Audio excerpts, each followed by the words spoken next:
Welcome to Total Politik. Jumpa lagi di konten ngomong sendiri. Mungkin lu sempat ngeliat gue pakai kaos ini di konten yang lain. Untuk membedakan gue pakai topi. Jadi gue jarang-jarang nih pakai topi ini. Tulisannya NY. Apa tuh, Pak? Nyonya. Bukan New York dong, Nyonya ini. Jadi karena belinya sama Nyonya, jadi gue pakai nih. Jadi biar senang istri gua melihat pemberiannya digunakan di dalam konten Total Politik. Oke, kali ini gua mau ngebahas soal statementnya Pak Jokowi di hari ulang tahun Universitas Negeri 11 Maret di Solo. Di situ Pak Jokowi mengatakan bahwa universitas harus mengikuti perkembangan yang terjadi di pasar tenaga kerja, yang mana itu harus menyesuaikan agenda universitas dengan agenda pasar tenaga kerja gitulah. Kira-kira kayak begitulah. Dan kita bahas isu ini dengan mengucapkan bismillahirrahmanirrahim. Oke, sebelum masuk ke dalam pembahasan, gue mau membacakan artikel ini dari bisnis.com. Pasar tenaga kerja terdisrupsi, Jokowi harap universitas berubah. Presiden Jokowi mengingatkan bahwa terjadi perubahan yang signifikan yang begitu cepat di pasar tenaga kerja dan universitas harus mampu membaca itu dan harus mampu untuk membangun link and match dengan pasar tenaga kerja sehingga kehadiran universitas tetap relevan dalam menjawab persoalan negara ini, persoalan generasi, persoalan masa depan Indonesia gitu. Jadi gue bacakan kutipannya Pak Jokowi. Tentu saja hal ini membutuhkan perubahan program studi, dibutuhkan perubahan kurikulum, dan dibutuhkan perubahan karakter dosen gitu. Jadi perubahannya ke arah mana? Ya tentunya ke arah apa yang dibutuhkan oleh lapangan kerja, apa yang menjadi tren di lapangan kerja gitu. Nah, menurut Pak Jokowi juga di dalam masa pandemi COVID-19 ini digitalisasi itu mengalami akselerasi gitu. Jadi orang mau nggak mau harus menggunakan berbagai macam aplikasi, menggunakan berbagai macam produk-produk digital untuk tetap menunjang kehidupannya di dalam konteks pandemi sekarang gitu. Dan di sini gua bacakan verbatim dari kutipan Pak Jokowi. Beliau bilang, digitalisasi yang dulu sulit diperkenalkan, sekarang semua institusi harus melakukannya. Ukuran kinerja pun harus diubah. Cara-cara penganggaran harus diubah dan program-program kerja harus diperkenalkan gitu. Ya, program-program kerja baru harus diperkenalkan. Nah, gitu kira-kira. Jadi secara sekilas sih gue setelah baca artikel itu tadinya gue agak sempat termenung gitu beberapa saat. Ini jadi perdebatan klasik gitu. Apakah memang betul institusi pendidikan harus mengikuti tren di dunia pekerjaan? Apakah kita sekolah itu, kita masuk ke institusi pendidikan itu untuk menyuplai kebutuhan dari pasar tenaga kerja? Gitu. Jadi pertanyaannya sangat basic dan mungkin nih persoalan dari dulu gitu. Dari kecil kita selalu dibilang rajin-rajin sekolah biar dapat kerja bagus gitu, rajin-rajin sekolah biar dapat pangkat yang tinggi. Jadi memang benar bahwa pandangan tersebut memang benar gitu. Dari salah satu fungsi pendidikan memang menghasilkan tenaga kerja yang kompeten di dalam dunia kerja tentunya. Tapi ada berbagai macam lagi tujuan dari pendidikan. Kalau kita lihat dari Tridharma Pendidikan Tinggi sendiri itu pertama pendidikan, kedua penelitian, tiga pengabdian masyarakat gitu. Jadi tidak ada secara spesifik itu harus menjawab challenge dari yang namanya pasar tenaga kerja.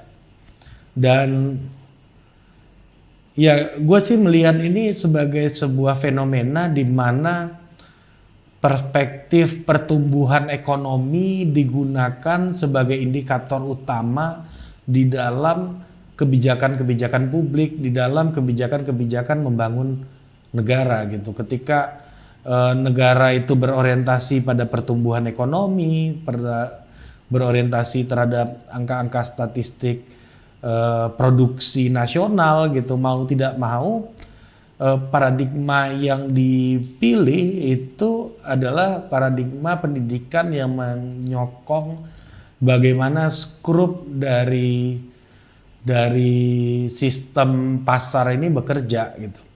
Dan ini yang menjadi perdebatan para aktivis selama ini. Dan memang kalau ditanya secara idealisme memang indah gitu.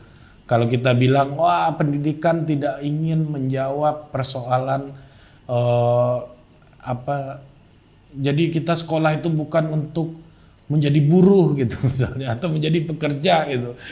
Jadi memang secara idealisme pandangan-pandangan tersebut sangat indah, tapi dalam fakta realistisnya mau tidak mau lulusan dari institusi pendidikan, ya ini dalam konteks ini pendidikan universitas, itu memang harus masuk ke dalam dunia lapangan kerja gitu. Nah, untuk masuk ke situ diperlukan berbagai macam kompetensi gitu. Dibutuhkan kompetensi, dibutuhkan basic skill untuk bertahan di dalam job market tersebut atau pasar lapangan kerja gitu. Nah, tetapi yang menjadi titik kritis gua di sini adalah masalah Indonesia tentunya bukan hanya masalah ekonomi, tapi ada berbagai macam masalah lainnya. Di Indonesia kita mengalami masalah politik identitas, masalah konsolidasi demokrasi, kita juga mengalami masalah yang kita sebut sebagai masalah perkembangan ilmu pengetahuan itu sendiri gitu, dan juga kita mengalami persoalan kemanusiaan gitu di Indonesia gitu. Nah, ada seorang pemikir filsuf dari Prancis namanya Louis Topang, bacanya mungkin Topang gitu. Topang. Susah lah kalau bahasa Prancis itu orientasinya bunyi ya. Jadi lu baca tulisannya belum tentu itu bunyinya, gitu, itu bacaannya belum tentu. Nah, jadi Louis Topang ini mengatakan bahwa ada 4 tujuan utama atau fungsi utama dari pendidikan. Yang pertama itu yang tadi yang disebutkan oleh Pak Jokowi, membangun kompetensi. Kedua, membangun humanistik gitu ya, humanism. Yang ketiga itu membangun kepekaan sosial, ekonomi, dan keadilan. Yang keempat itu pertumbuhan ekonomi, pertumbuhan dari ilmu pengetahuan itu sendiri. Jadi ada 4 tujuan utama. Nah, yang disampaikan oleh Pak Jokowi itu adalah satu dari 4 tujuan tadi, bahwa sebenarnya bagaimana pendidikan ini jangan sampai, sebenarnya kritiknya terhadap omongan Pak Jokowi adalah perspektif dimensi ekonomi ini mereduksi yang lainnya gitu. Jadi hari ini sebenarnya kalau kita lihat dunia digital hari ini, antara life dan work itu kan tidak jelas lagi bedanya, yang benar-benar benar-benar tegas gitu, yang benar-benar mutually eksklusif antara work dan life gitu. Apalagi dengan konteks WFH sekarang, orang sambil megang anak bisa sambil kerja juga, sambil belajar juga gitu. Itu yang gue alami hari ini. Jadi memang situasi pandemi ini bisa kita bilang memang benar apa yang dikatakan Pak Jokowi itu berubah gitu ya. semuanya terakselerate gitu. Tapi polanya juga jadi sangat berubah. Sehingga skill yang dibutuhkan pun menjadi sangat berubah gitu. Jadi kalau kita lihat dari 4 tujuannya Louis Topang tadi, yang pertama itu membangun kompetensi, yaitu sebuah standarisasi untuk masuk ke dalam dunia kerja. Nah, ini yang digunakan oleh negara-negara untuk mendorong pertumbuhan ekonomi, mempercepat investasi, mempercepat munculnya sektor-sektor ekonomi baru di negaranya, sehingga angka-angka statistik pertumbuhannya menjadi baik gitu. Nah, kalau kita belajar dari kasus Orde Baru gitu misalnya, ini sebuah pendekatan yang diinginkan. Kalau bisa union atau serikat buruh itu nggak perlu demo lah gitu, nggak perlu ada sensitivitas soal hak demokrasi gitu. Dan yang mana ini tipikal kalau orientasi kompetensi dan ekonomi ini menjadi orientasi utama dalam pembangunan pendidikan, ini tipikal bahwa penguasa ingin sebuah status quo gitu, bahwa pendidikan ini untuk melanggengkan dan memperkuat semua visi negara yang sudah ada. Kalau kita ikutin tren pasar tenaga kerja, pendidikan kita bisa berubah terus gitu. Bisa-bisa jurusan sejarah nggak perlu ada gitu misalnya, arkeologi nggak perlu ada. Tapi apakah jurusan sejarah arkeologi ini tidak menjawab fungsi pendidikan, ya paling tidak kategori yang digunakan oleh Louis Topang tadi? Ya salah juga. Orang belajar sejarah butuh, orang belajar arkeologi butuh. Untuk apa? Untuk menjawab persoalan eksistensi humanismenya dan juga kemampuan untuk menjawab tantangan ekonomi dan politik gitu, dan keadilan, dan yang selanjutnya ya untuk mengembangkan ilmu pengetahuan itu sendiri gitu. Jadi universitas itu punya tanggung jawab untuk mengembangkan ilmu pengetahuan itu sendiri. Jadi dengan pengembangan ilmu pengetahuan, realitas itu bisa dipengaruhi oleh universitas, dan juga fungsi etis dan kemanusiaan tadi harus dijalankan oleh universitas. Agar apa? Agar market itu tidak terlalu brutal. Kalau universitas disuruh ngikutin market, ini jadinya ugal-ugalan gitu, pasti brutal.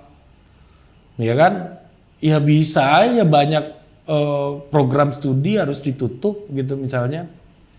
Padahal ya kalau kita lihat secara pemikiran dan kontribusi kebangsaannya sangat besar gitu misalnya. Ya kita nggak perlu lagi ada kampus seperti IKJ gitu misalnya, kalau orientasinya ke sana. Kan nggak semua di IKJ yang fungsinya untuk menjawab tantangan dunia kerja gitu. Memang orang yang ingin membangun sensitivitasnya, ingin membangun kapasitas kemanusiaannya untuk menjadi seniman gitu.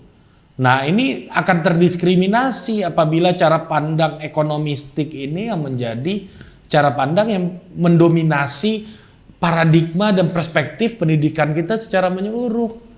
Ini nggak salah gitu, tapi kalau ini dominan, ini bahaya. Justru institusi pendidikan ini yang menjadi rem dari cepatnya dan brutalnya market dan pasar yang begitu sadis gitu menjalani zaman ini gitu, mendominasi bagaimana cara kita berpikir. Ini semua yang kita pakai dari market kok. Tapi kalau nggak ada universitas yang menjadi rem, perusahaan-perusahaan nggak mungkin muncul environmental ethics gitu, nggak mungkin muncul juga pikiran soal inclusivism gitu, inclusive microfinance.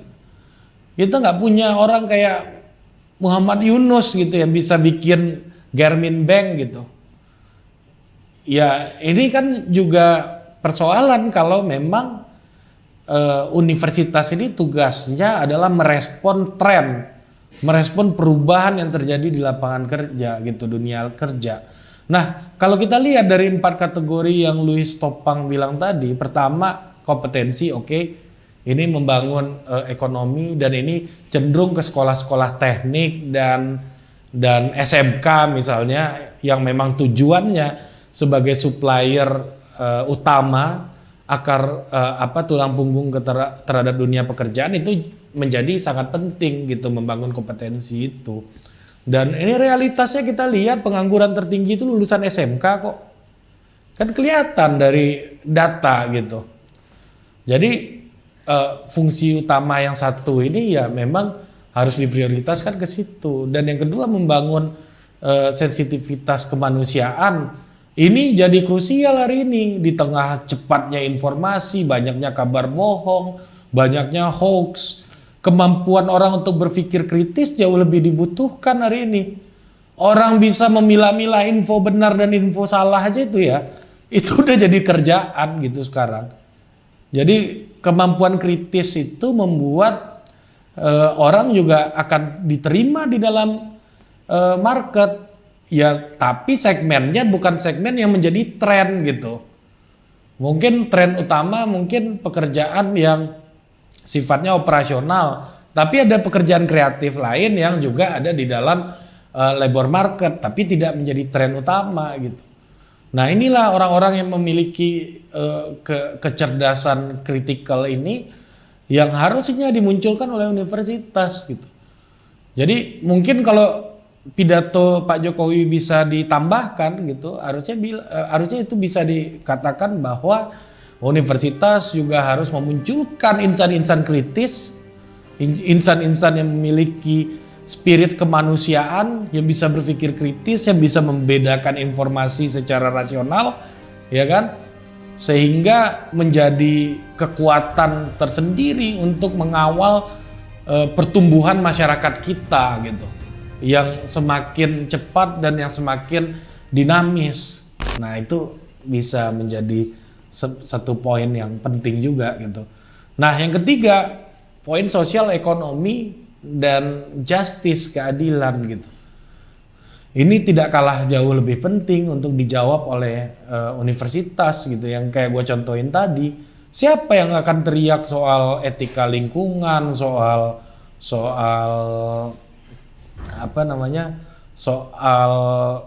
ya misalnya kayak minyak yang tumpah di Teluk Meksiko gitu.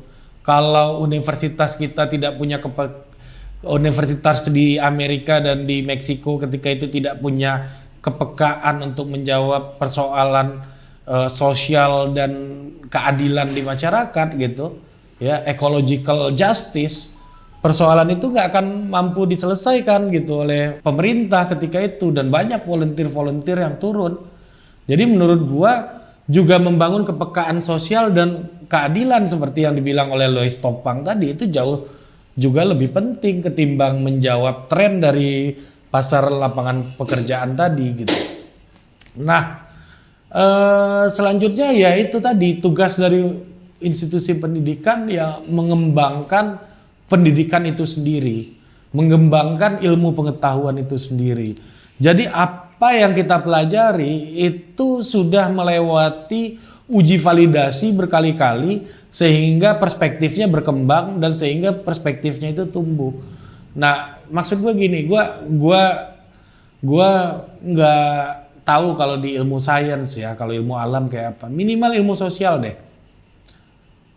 Universitas kita hari ini tuh dituntut oleh negara, oleh pemerintah untuk mengejar jumlah publikasi gitu, quantity, tapi bukan quality. Sehingga karena ngejar quantity kemarin tuh sempat heboh soal isu-isu jurnal predator, orang mau masuk jurnal internasional tuh bayar gitu. Sekarang S3 di Indonesia juga harus publish di jurnal internasional, mengejar quantity gitu. Tapi bukan kualitinya.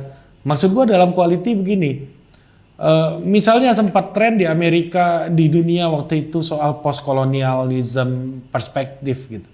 Dan itu muncul pemikir-pemikir hebat dari negara-negara selain Amerika, selain Barat, karena orientasi pemikiran itu adalah kritik terhadap ilmu pengetahuan yang terlalu bias Barat dan juga bias kulit putih dan laki-laki gitu. Nah, ketika itu muncullah pemikir-pemikir baru dari dunia-dunia non-Barat gitu ya. Ya gue sebut nama Homi Bhabha dari Mesir, Gayatri Spivak dari India gitu misalnya. Dan Gayatri Spivak tuh pernah ke UI dulu ngisi ceramah dan rame banget. Ketika itu gairah soal post-kolonialism itu sangat tinggi. Nah tapi tidak ada pemikir Indonesia yang mampu untuk masuk ke level mereka itu. Bahkan ketika pintunya udah semakin terbuka. Singapura itu dulu punya Syed Farid Alatas gitu, sangat berpengaruh di dalam kajian tersebut gitu misalnya. Yang mana itu pemikiran itu terus berkembang. Bahkan di ilmu yang pintunya terbuka untuk non barat aja, bahkan orang-orang barat belajar itu ya. Nama orang Indonesia yang masuk dalam top list itu nggak ada gitu. Jadi memang dalam fungsi untuk menjadi pusat pengembangan pengetahuan juga tidak berjalan gitu. Nah makanya jangan sampai karena keputusasaan yang lain-lain ini ya, membangun fungsi kemanusiaan terus telepon, sorry ya. Jangan sampai gitu karena kegagalan membangun fungsi kemanusiaan tadi, membangun pusat pengembangan pengetahuan dan juga membangun kesadaran sosial dan keadilan. Nah, semuanya direduksi di ekonomi. Padahal kalau dihitung-hitung, kalau negara kita punya pengembangan pengetahuan basic science yang hebat dan investasi negara banyak di pengembangan pengetahuan, ya negara kita cenderung lebih mudah untuk membangun pertumbuhan ekonomi berbasis inovasi. Itu datanya udah kelihatan. Negara-negara yang basic science-nya bagus, pertumbuhan ekonominya juga cepat gitu. Jadi gue nggak tahu apa basisnya Pak Jokowi mengeluarkan statement itu gitu. Apa basisnya Pak Jokowi untuk mengatakan hal itu, menjawab tren atau mengikuti tren lapangan pekerjaan gitu. Ya menurut gue itu sangat mengerdilkan dan sangat mengecilkan fungsi dari institusi pendidikan di Indonesia. Nah makanya kita perlu melihat institusi pendidikan kita ini dalam perspektif yang jauh lebih luas ketimbang untuk dalam jangka pendek kita bisa menjawab tren, tapi dalam jangka panjang tidak ada yang kita perbuat sehingga pendidikan kita dan ekonomi kita tidak terbangun dari investasi yang sangat besar di dunia pendidikan sampai 25% dari APBN kita gitu. Jadi ini menjadi permasalahan yang sangat fundamental di dalam sistem pendidikan di Indonesia dan itu memang harus dijawab oleh kebijakan-kebijakan pemerintahan Pak Jokowi di sisa masa jabatannya ya, kalau sisa gitu. Kalau lanjut ya lanjutkan dong untuk menjawab itu gitu. Nah itu sih keresahan gua dan gua menganggap pernyataan tadi itu dari Pak Jokowi cukup mengerdilkan fungsi dari institusi pendidikan gitu. Jadi institusi pendidikan itu fungsinya tidak sekecil itu, tidak hanya untuk menjawab tren, tapi juga untuk membangun nilai-nilai kemanusiaan, juga untuk membangun kepekaan ekonomi dan keadilan gitu. Kita nggak mungkin punya orang kayak Muhammad Yunus di Bangladesh gitu, atau orang kayak siapa peraih Nobel perdamaian nih Greta Thunberg gitu. Kalau memang kepekaan sosial dan keadilan kita tidak dibangun melalui proses pendidikan, dan kita juga yang keempat adalah perlu untuk membangun sisi pengembangan pengetahuan agar agar ini bisa mempercepat pertumbuhan ekonomi di masa depan dalam jangka panjang juga gitu. Mungkin itu aja, dan jangan sampai kita berhenti untuk berdiskusi isu-isu publik dan isu-isu yang berkaitan dengan kebaikan bagi kehidupan bersama. Sampai jumpa lagi di Total Politik berikutnya.